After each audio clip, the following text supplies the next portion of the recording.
Hello, everyone. So nice to be here with you. Welcome to our program, Consciousness in Evolution. We are live at our Reaprendência International page at YouTube channel, Facebook, and Instagram.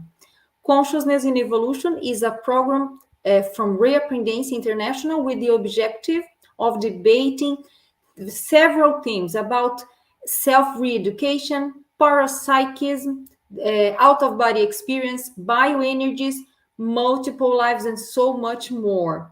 Other subjects that might interest you related to self-evolution.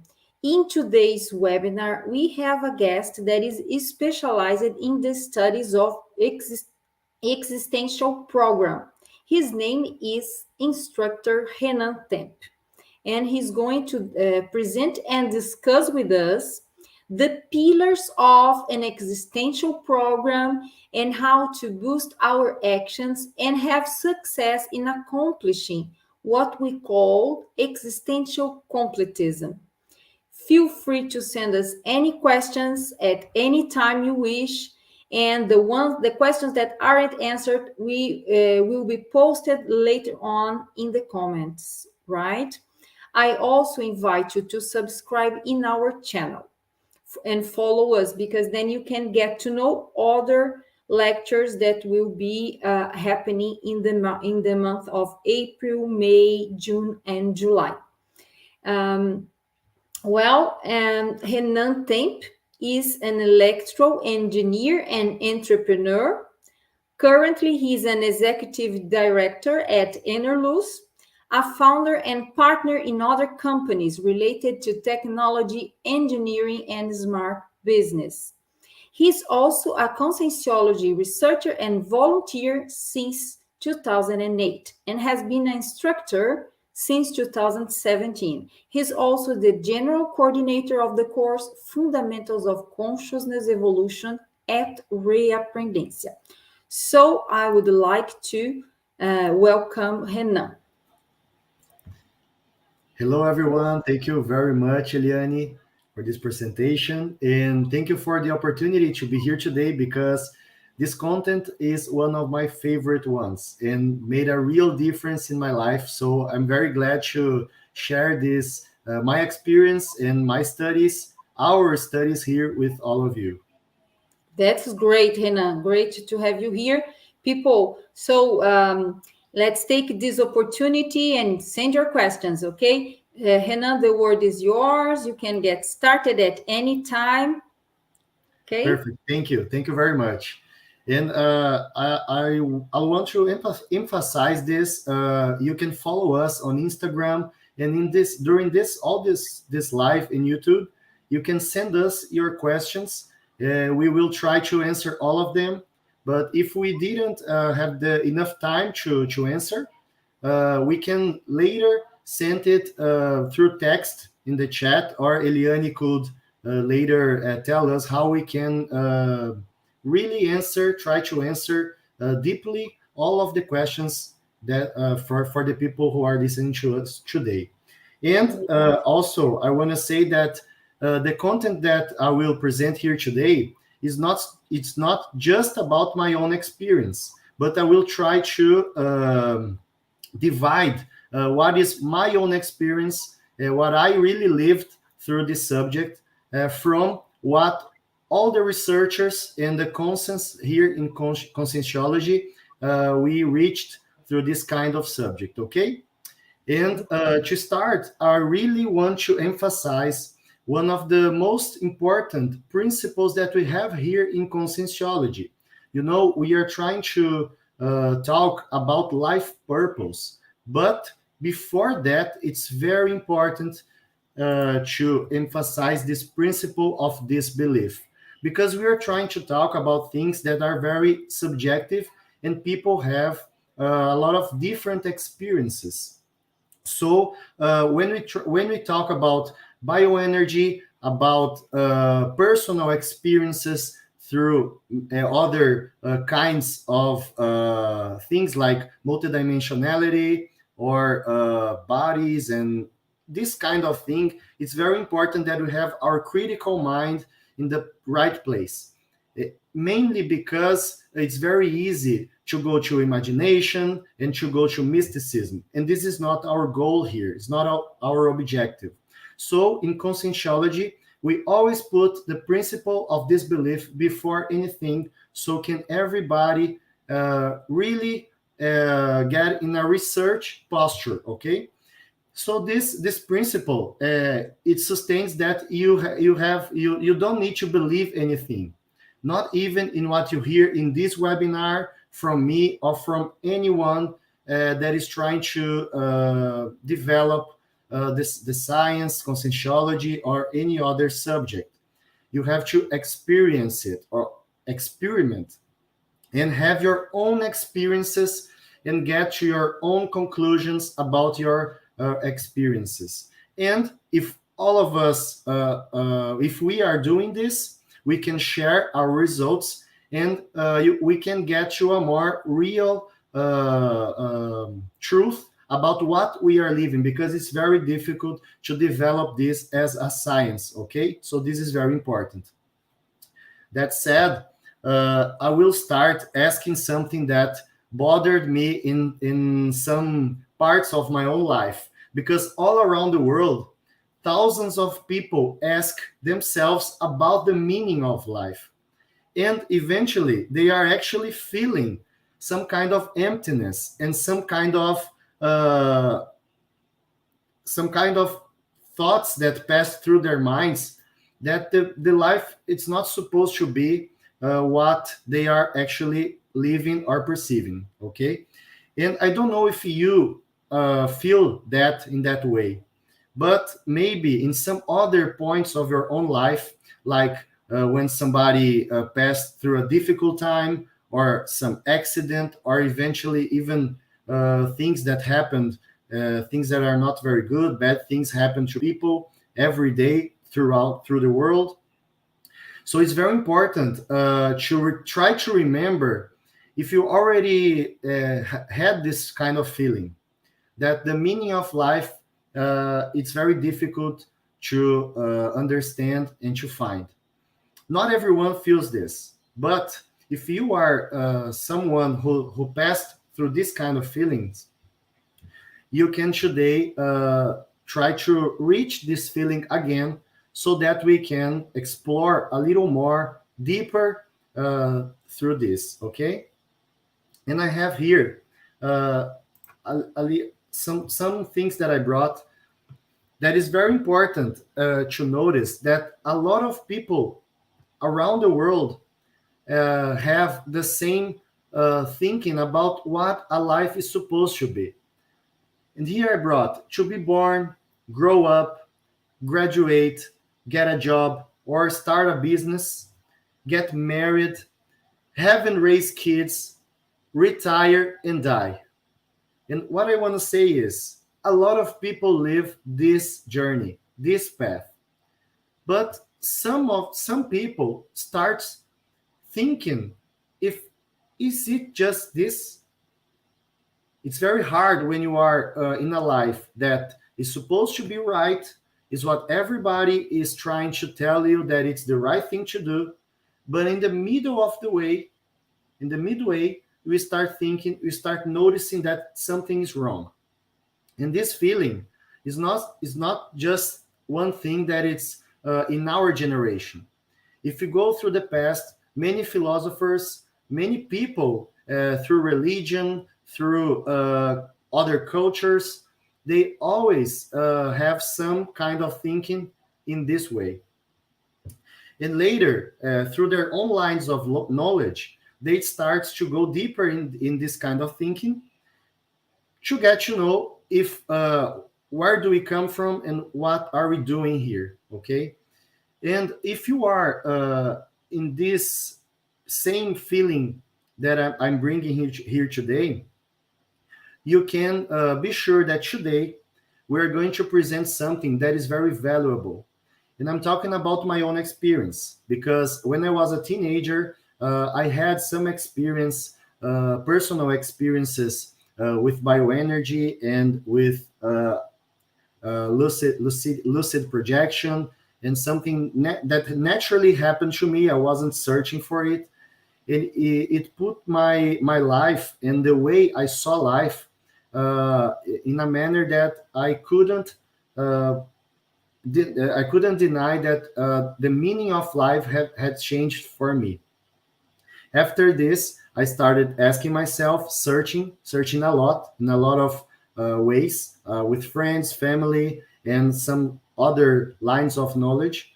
And I really found in Consensuology through the books, okay, some kind of information that really helped me to organize my thinking and actually through techniques and other kinds of knowledge, I really could go very deep in this meaning of life content that is going to result in the concept of the existential program later in this presentation. So I really think that it can be very useful for you.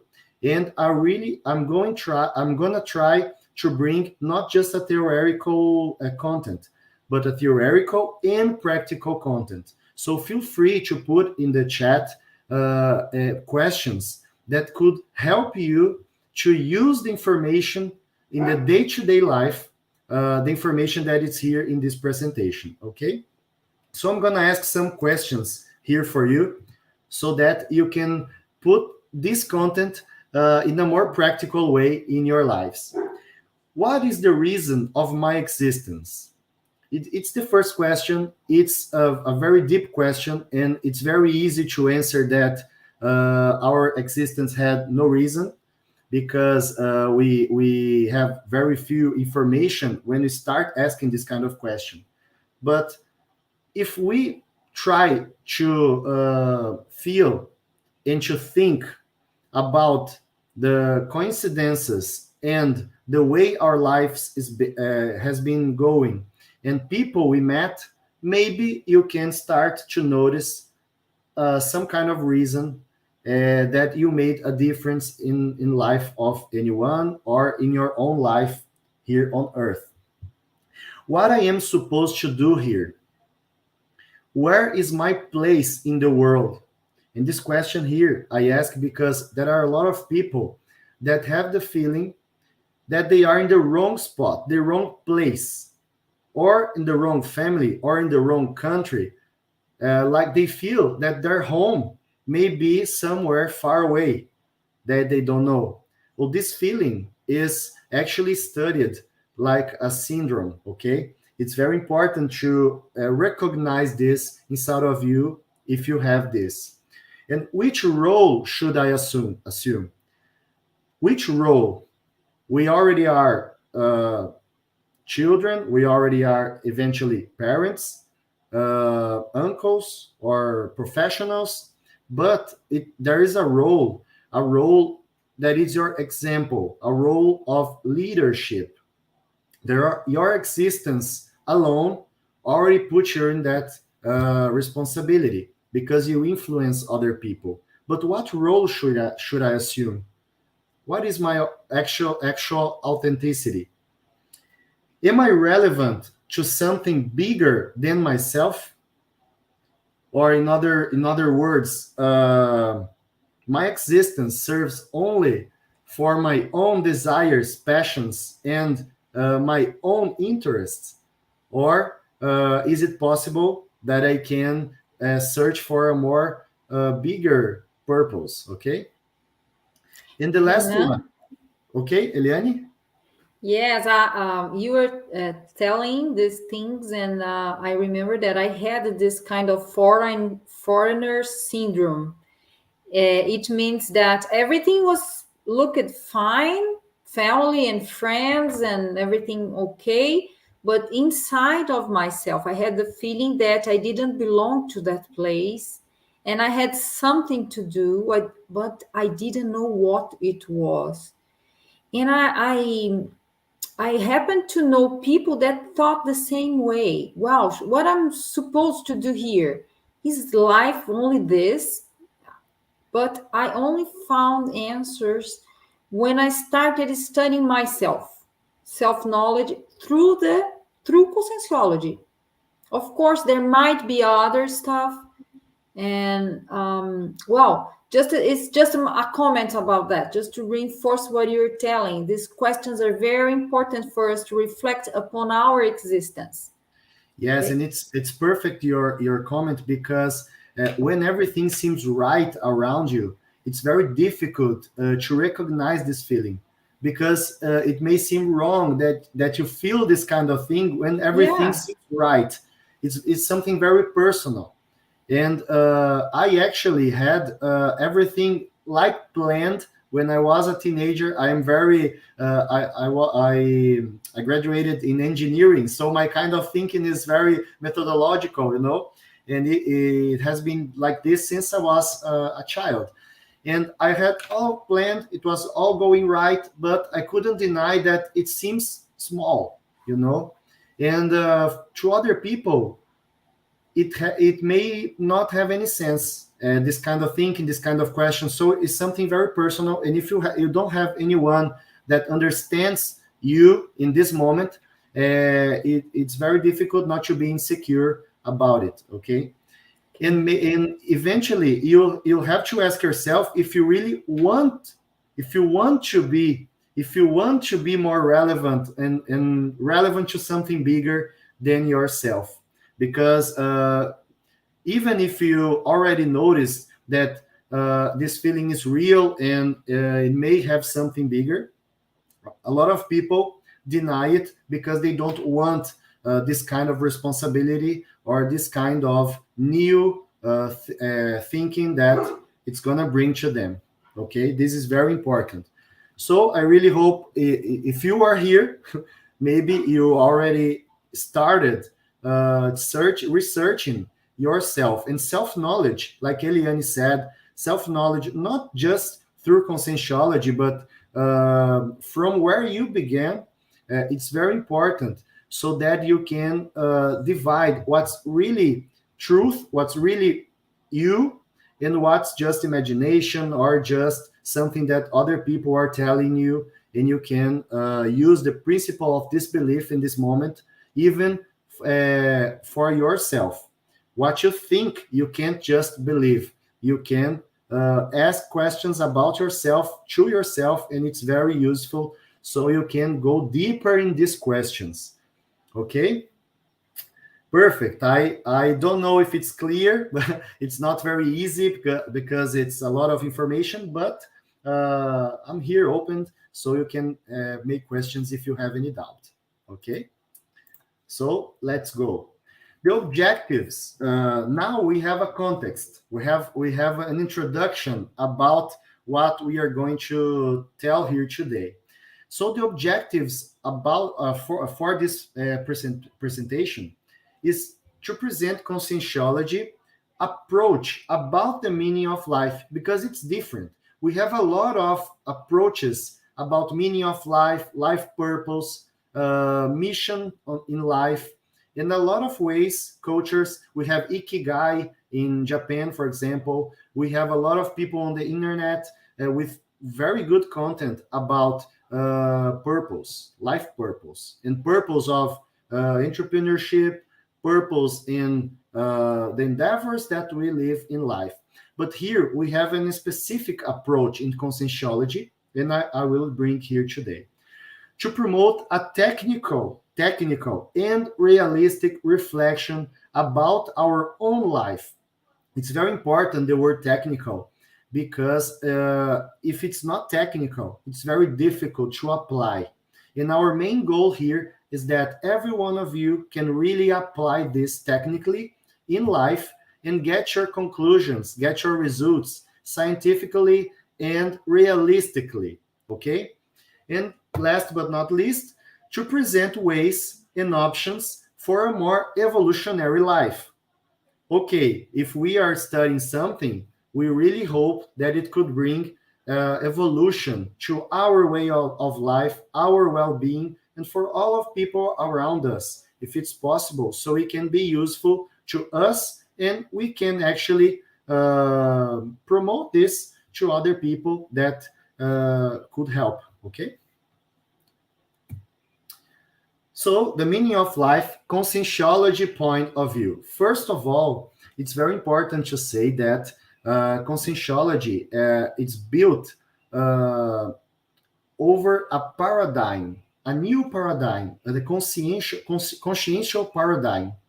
And what is a paradigm? Paradigm is a pattern, is a filter that we use to see the world around us so that we can start searching the truth through this filter, through this way of seeing the world. We have a lot of different paradigms in the world, and we have a lot of different group paradigms. We have our personal paradigm, our personal way to see the world, but we divide this filter, we divide this paradigm with other people that share with us the same way of seeing the world. For example, we have a religious paradigm. Each religion has their own paradigm, okay? Like the Catholic religion, Evangelic religion, Lutheran, and even the Orientals religion, all of them have their own paradigm. We have the philosophical paradigm, we have the scientific paradigm. And when we have these paradigms, we use this as the limits that we have to have in our brain, the way we see the world. So we have to experience the world inside this paradigm. And this is very important because the paradigm is not right or wrong. It is just useful or not. Eventually, we start seeing things, living things, and experiencing things that starts to put pressure in the limits of our own paradigm. For example, eventually one person started in a religious paradigm, and they can have an out-of-body experience in some accident or during sleeping. And after this, they can question it. Why is that? Why I could even imagine that this was possible? And they have to choose. Sometimes people try to put what they lived inside their own paradigm, but sometimes it starts getting impossible because the paradigm starts a movement of exhaustion. It can't sustain that experience. That's why the experience is so important. It happened to mankind since the beginning, when they thought the light of thunder, for example, was a god, and later studying the nature, they discovered some things about nature that puts their own paradigm into so much pressure. They had to propose a new paradigm, more wide, that could reach this experience of the thunder, okay, so they can explain it more realistically and more technically to themselves. And eventually other people that didn't study nature, they were happy with the other paradigm that they lived in, the mythical paradigm, for example, okay. This is a little hard to understand, like in the first way, but we can ask ourselves, what is our way to see the world? And if we had some experience eventually that put our way to see the world into this kind of pressure, that reached the limits to our paradigm. Some people had out-of-body experiences and try to convince themselves that it was just a dream or that they are getting a little crazy, okay? But if it happens again with reality and with some good things that happened also with security and with information, they started to question if their way to see the world is limited, not that the experience is a dream, okay? I'm telling about this because the contextualization about conscientiology that I need to do before talking about existential program is actually the exhaustion of the personal existential paradigm. And if has it already happened to you, and eventually get the open that I need to talk about the new paradigm proposal, that is the consciential paradigm, okay? The consciential paradigm is a proposal that promotes to us the wide view that we need so we can research consciousness and understand a more wide meaning of life approach. Here's the pillars of consensual paradigm. There are some difficult words here, but you don't need to be worried about it, okay?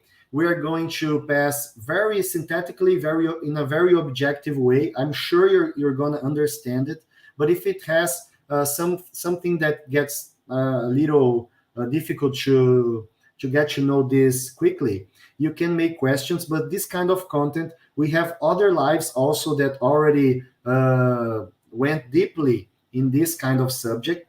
But the more important things you have to know about it is that this together make the consensual paradigm that we use in our day-to-day life. We assume this consensual paradigm so that we can make our researches and promote the techniques that helps us to, using the principle of disbelief, get us to other points and other levels through our own self-knowledge. And this is what Eliane was trying to say, because the self-knowledge that we start to reach using the consensual paradigm, we that already experience this in our day-to-day life really want that other people try. Okay, this is what we like to say. That is very useful to us, and it may be useful to you. So the pillars, what is the difference between them? Is in a very objective way. The first pillar is the holosoma. So the consensual paradigm admits the existence of a set of four bodies or vehicles of manifestation of consciousness. And one of these bodies is the physical body. The other three are other bodies that actually, in other lines of knowledge, through thousands of years, other cultures already discovered this kind of bodies. They have other approaches, but conscientiology try to study this through experimentation, and you can actually find your four vehicles of manifestation if you try, okay? The second pillar is bioenergy. It assumes the existence and lucid appliance of bioenergies through the energosoma. Energosoma is the second body that I explained in the first pillar. It's a body that we can find the chakras. It's a body that we can use to manipulate the bioenergy that exists through the whole universe, in the nature, in other consciousness, and our body, our physical body, it's moving around the physical dimension, and our energetic body or energosoma are moving through the energetic dimension simultaneously, okay? The third pillar is multidimensionality. The consciousness manifests itself in many dimensions, and it's important to say that each dimension has their own body to manifest. Like the physical dimension is one of the multi-dimensions, and the physical body is here to help the consciousness to manifest in this dimension. Other dimensions, we have the other bodies, and the extra-physical dimension that makes part of multidimensionality. We have the psychosoma, that is the body that we see in lucid projection or out-of-body experience. We are in the other dimension, and we manifest in other body also, okay? I really want to be clear here. It's a content that it can be a little confusing, but I ask for your help. If you have any questions, please send it to here. Eliane is going to bring me so I can be more clear if I need, okay? We have a question here. I will make this question to you when you finish this explaining these pillars of consensual paradigm. Perfect. Okay? Thank you, Eliane. We have the other pillar, seriality. It sustains that a consciousness is multi-existential and has been having multiple lives. Or, in other words, it already existed. Our consciousness already existed before I was born, and is going to continue existing before I die. Okay? The other pillar is cosmoethics. It's a study of a cosmic moral that takes into consideration the reflections about human dilemmas, our intentionality, and the quality of our thoughts, sentiments, and energies. Tosins, what it means.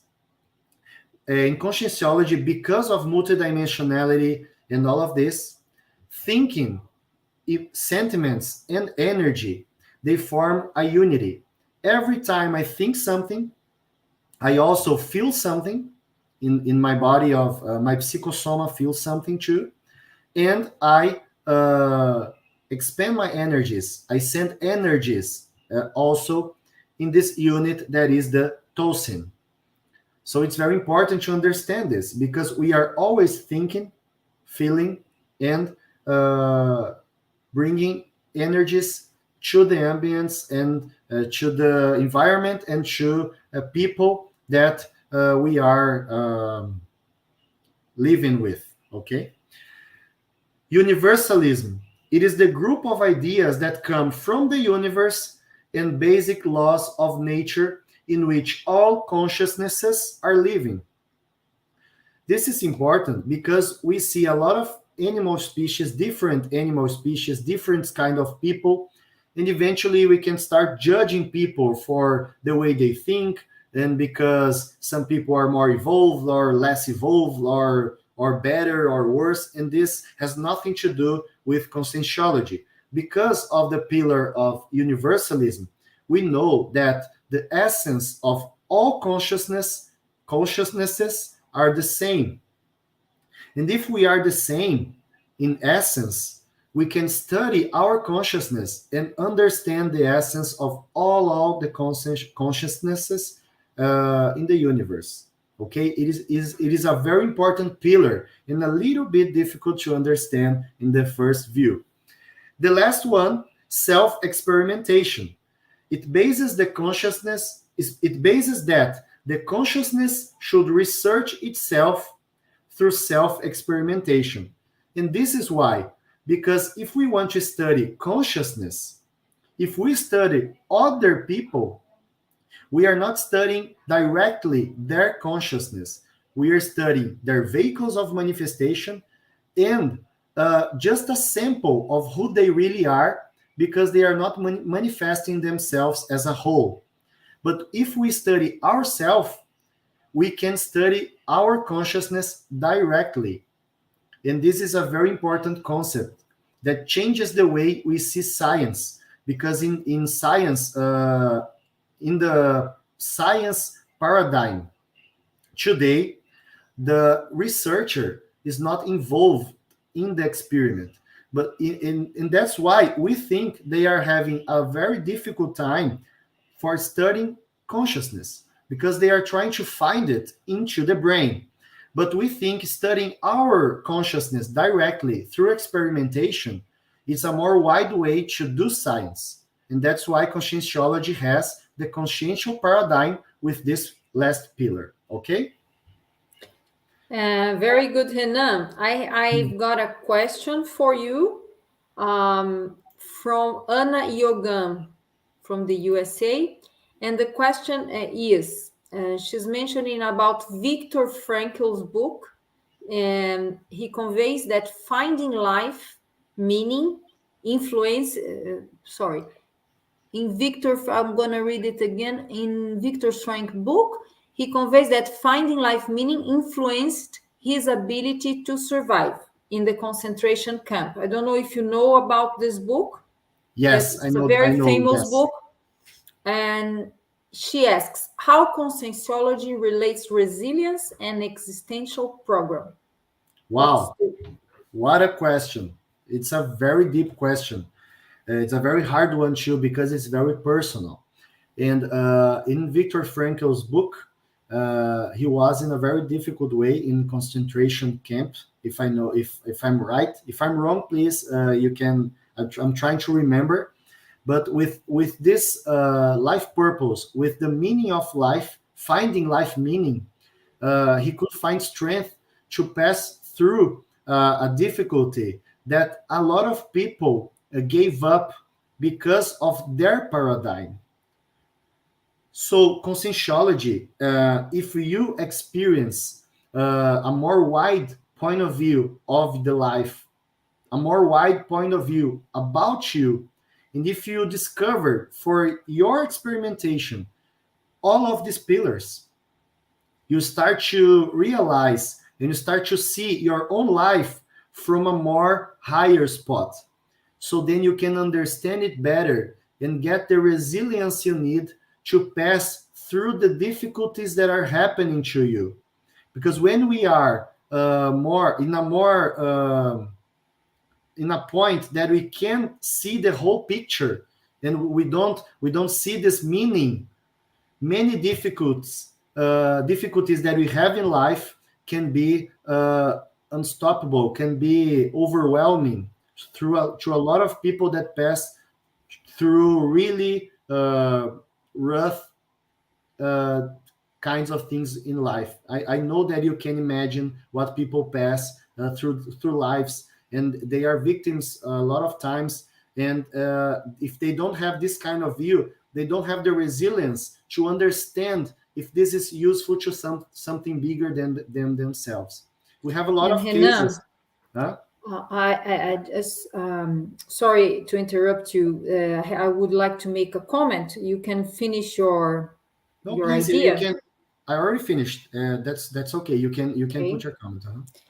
Yes. What I'm reflecting here is that if we have some challenges in life, and sometimes we are in the middle of that challenge, and we see that it's wow super hard to overcome this, Mm-hmm. and we even think we won't be able to overcome, but we might have planned before being born. We might have planned that a difficult situation, and if we so that we could surpass difficulties and develop more traits, more strong traits, and evolve. Yes, and So it's very. difficulties help us to evolve as well. Yes, solving problems. It's something that helps us, and difficulties is the first thing that promotes us this ability to solve problems. But it's very important to say that it's not a positive thinking. You can have this hypothesis. Is this It's a is just hypothesis. is this something that I'm ready to overcome?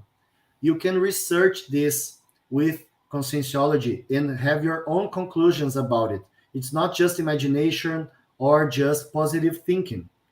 Your hypothesis is the beginning. You can start from this point.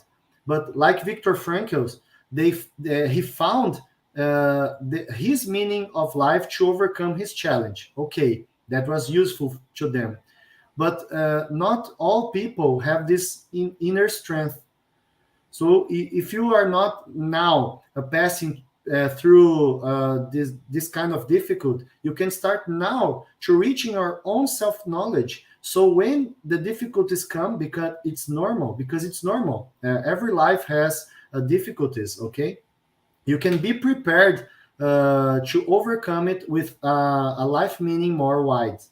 Okay. It, it makes sense because if we are here to learn and to evolve, it's natural that difficulties will come up, and that if we are resilient, we will be able to overcome and get better, improve. Yes, it's not Very always good. easy, and that's why we are here also to help those who wants to go more deep in the content and are starting don't know where to start. For example, we are here to help. Okay, Very good. so after these pillars, consensual paradigm pillars. I brought here the sequence of this thinking, because if these pillars are our new hypothesis, our new paradigm, we can relate it to multi-existentiality. So the consciousness lives multiple times their existence through many lives, okay?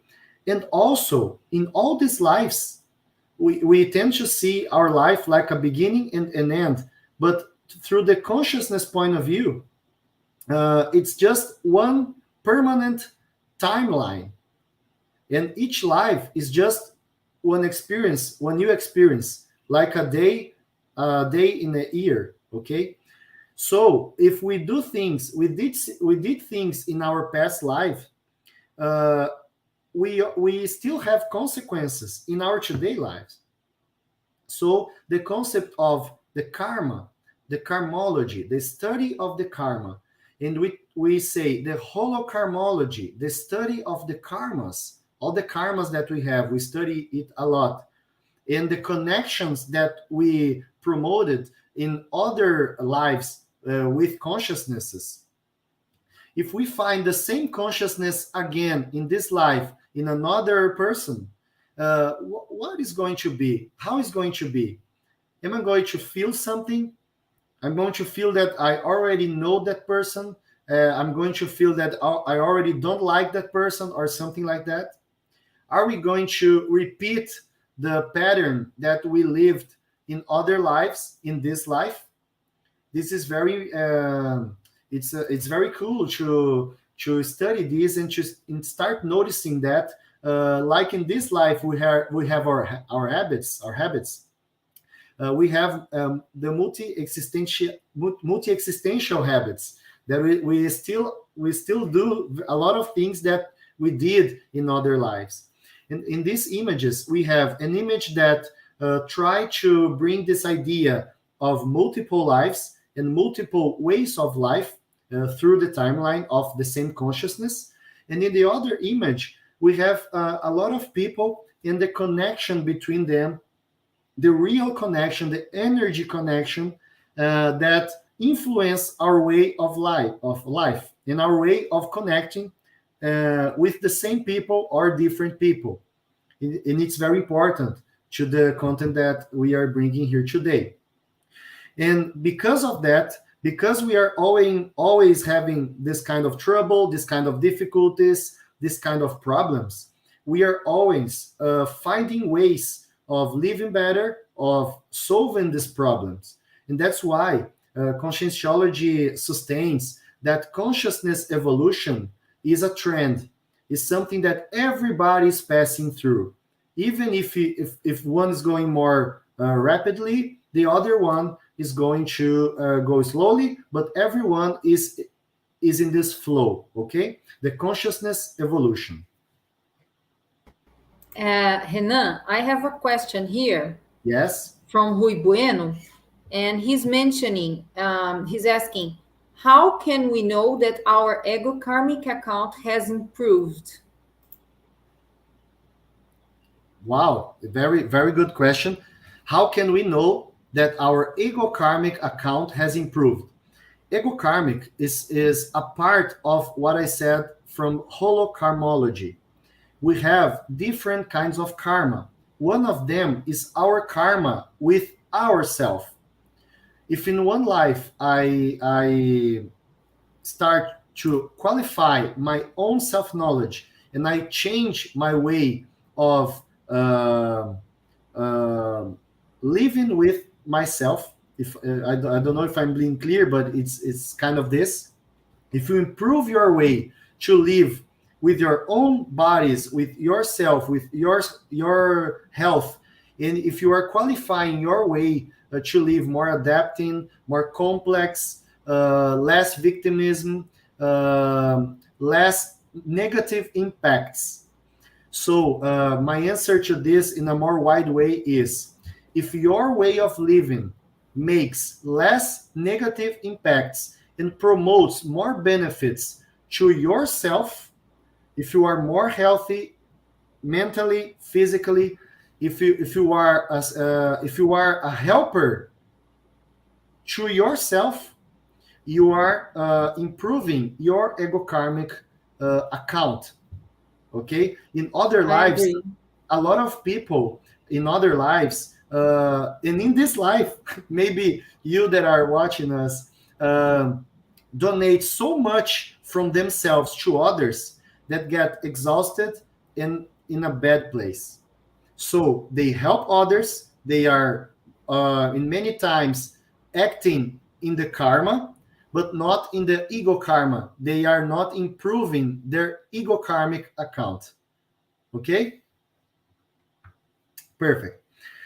So before life, within this consciential paradigm, within these pillars, and all of this that we are talking about, maybe some of us reached a level of extra physical awareness before we were born, in a way that when we are preparing for a new life, we get the opportunity to make some decisions and starts to think about how we can have an evolutionary life or a good life in the next life.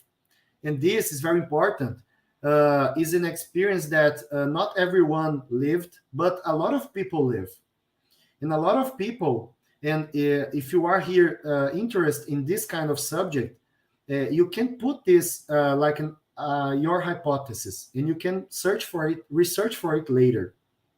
But if you had extra physical awareness in the point that you could prepare or help to prepare your next life, and even get help from other more advanced consciousness, more evolved consciousness, maybe you had this experience, okay?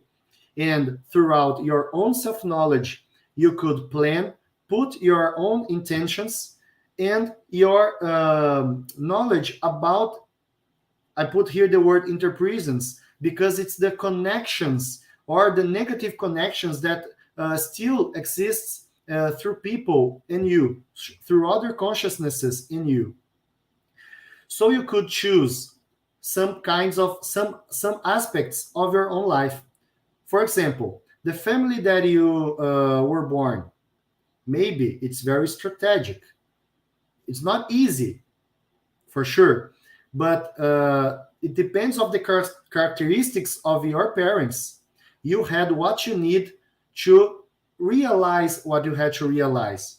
You get the difficulties, you get the gifts, you get the opportunity that you need so that you are here today, or all the things that you did in your life that makes the difference for your evolutionary life. And this is very important because in some point we start to get the opportunity because of our extra physical awareness, because of our self knowledge, and because of what we did in past lives. We could go to a place that we study in conscientiology, that is the intermissive course. That is a place specialized to help people to prepare to their next life.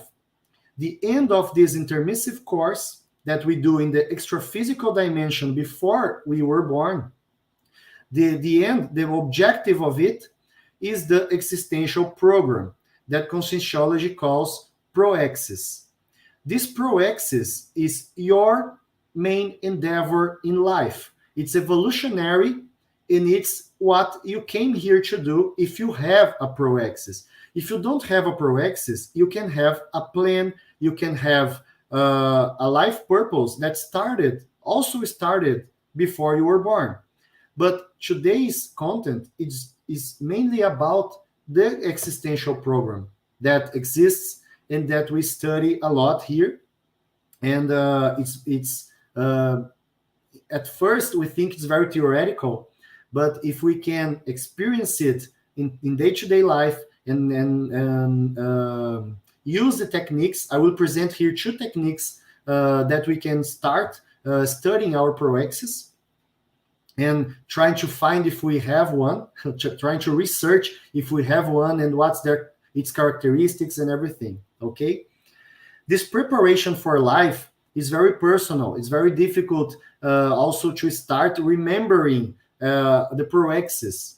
So the first thing that we have to do to start to discover our purpose in this life that came uh, from this kind of preparation, from consensual paradigm, uh, it's studying ourselves and our environment today, because there is a base from this. If we think that we chose and prepared our environment to come to this life, probably and very probably we are going to find the tools and the information we need about our proaxis around us at this moment.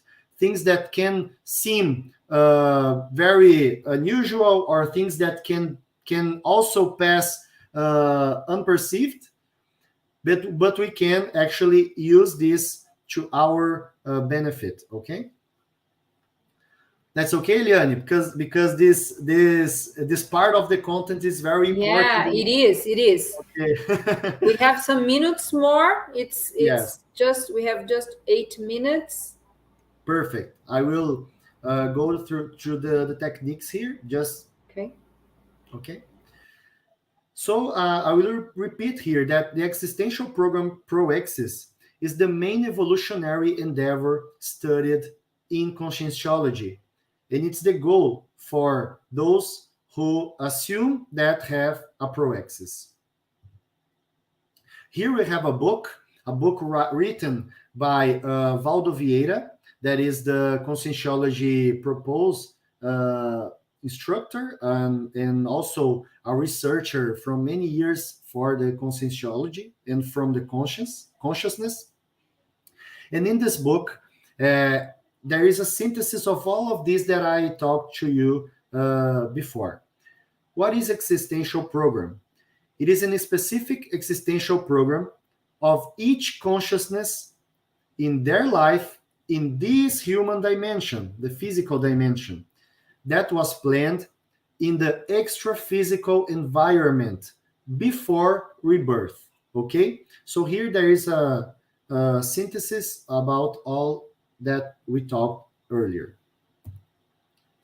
So, like to get a better user of life, it's very important to do this existential reflection, because if it's a reality, if the pillars of the consciential paradigm are a reality, and we can deny it, or we can try to experience it. Okay, if it's a reality, we can't deny that we are suffering its effects, and even getting unconsciously suffering its effects.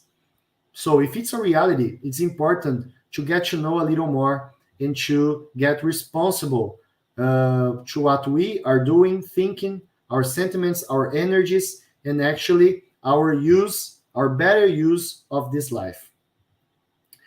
Now we have two techniques, so you can answer this question that always come, that where do I begin, and from what point, and what can I do to start studying my own proaxis. These two techniques I did at the beginning of my studying of proaxis, and I actually use it in my everyday lives once in a while, like two times a year. I have to go back to these formulas so that I can upgrade it, because I'm always discovering new aspects of my own life. The personal one is the personal reciprocation formula. This formula it sustains that if we planned the life and we connected to the right people, mainly in the beginning of our life, so that we could have the tools that we need to realize our proaxis. So if I study everything that I received as a gift from the world, from other people, for example, the kind of education I received, the kind of tools, the kind of knowledge, the kind of abilities that I learned, the kind of people that reached me in my life in the right moments. Okay, if I make a list of these kind of gifts, I can already, through idea association, I could suppose what are the characteristics, the first characteristics of my Proaxis. And this is a very healthy thing to do, because we could even feel more gratitude for what we received from life. Okay. The second technique, it's the personal traits formula, because all Proaxis are unique and personal. So if we study if I study my own traits, or my traits that I have well developed that help me to get where I am today, the traits that I have to develop that are weak, the traits that difficult my passage, my journey, and the traits that I don't have, or the traits that I have well developed, but they are not being well used in a way. So if I make a list of these traits, I also start to think about what kind of proaxis could I have, because if I have this ability, this talent, and this trait, maybe my proaxis is more in this way, because the proaxis always use what we have the best and try to develop what we need to develop. It's a rule of proaxis that is very important. It's the proaxis is not just to do something in the world. Like Rui Bueno asked earlier, how can we know that our ego karma has improved? Because of the study of traits also. Okay, and these two techniques united, we really have a great start of studying proaxis. And if we start to do these techniques, doing these techniques, also remember, we are thinking about this, so we have feelings, sentiments about this, our energies start to have this information, so we start also to attract helpers. We always start to attract the experience that we need, so we can go deeply in this subject. Okay. And These two, Renan, just one thing, Eliane, these two yes, techniques yes. are also in the book. Okay, so if you have some doubts, you can research this, ask us also. But this book is free in the website that is going to be put in the chat, so you can download it and start studying your proaxis too. Eliane? Very good, these two techniques to think about the personal reciprocation formula, because when we get to think about what we have become from life, our health, our family, our body that is able to move, to think, the things that we studied, the nice people that we have been living together with, and Yes. having relationships and friendships, and so it's we have been getting a lot of good things, everyone, It needs a each healthy. one in his own path and his own Mhm. town and his own way. Of course there are challenges, but most of us have good, very good stuff, very good things Yes. in life. Perfect. And it's a very healthy exercise, because many people forget their own self biography, their own biography. And when you start to do these techniques, you remember a lot of things that it's very important to you, to where you are today. You are Yeah. not here just for your own effort. You had gifts, you have had other people, you had opportunities, and they are gifts that could be part of your proaxis. That's very important.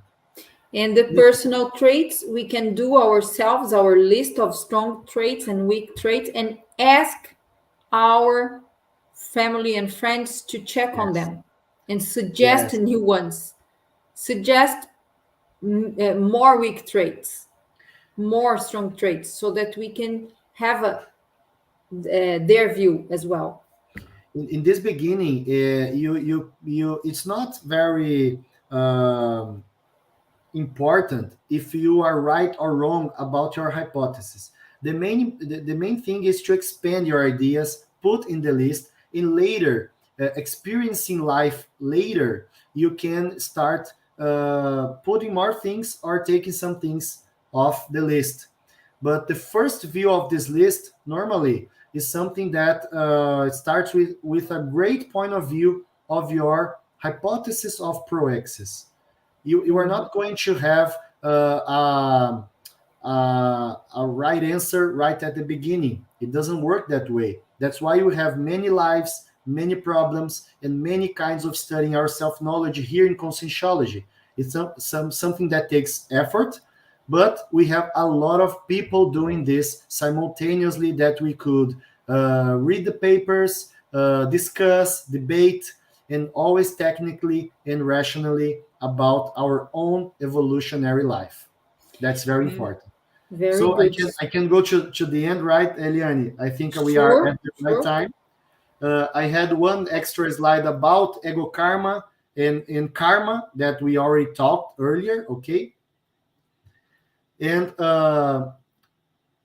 here that life is an evolutionary endeavor again, so reinforce it because of the importance and the responsibility that we have because our proaxis impacts other evolutionary consciousness, okay? And if you want to know more, you can know more in these links. Okay, we have reaprendencia in many languages, and we have also the conscientiology in this website. We have a lot of courses that could be done online. Okay, and we have also courses that are going to happen presentially. So I invite every one of you to know more about what we do, what we study, and we always with principle of disbelief. Don't forget about it. And here there are the bibliographical references that we used in this presentation. Okay, thank you very much for for you being here today. And I really hope we could reach the point that we can use the concepts of proaxis in a theoretical and practical way. Okay, thank you very much, Eliane. I You thank you, too. Renan. It was great to have you here. I hope you all have enjoyed and that this lecture has been enlightening to you. Okay. People, I want to invite you to join us on our next live on April 17 with instructor Ana Paula Lage, who will be talking about Let's Think Aging from a more broader perspective. So, thank you, Renan, again for your participation, and thank you everyone for having watched us today. Happy evolutionary journey to everyone.